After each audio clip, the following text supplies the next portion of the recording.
আপনি কি জানেন জান্নাত আপনাকে পাওয়ার জন্য আল্লাহ তাআলার কাছে দোয়া করবেন যে আল্লাহ অমুক ব্যক্তিকে আমার ভেতরে প্রবেশ করান।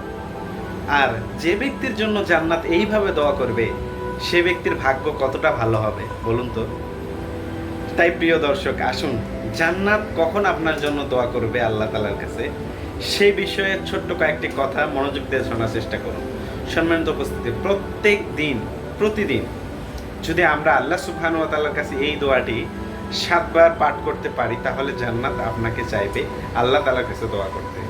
সেই দোয়াটি হলো আল্লাহুম্মা ইন্নী আসআলুকাল জান্নাতাল ফিরদাউস। এই দোয়াটা যদি প্রত্যেকদিন ৭ বার করে আমরা পাঠ করতে পারি আল্লাহ তাআলার জন্য, তাহলে জান্নাত আপনাকে চেয়ে আল্লাহ তাআলার কাছে দোয়া করবে।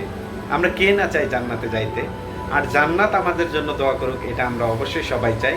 তাই প্রিয় দিনী ভাই, আসুন আল্লাহ যেন আমাদেরকে সকলকে জান্নাতে হওয়ার তৌফিক দান করেন, আমিন।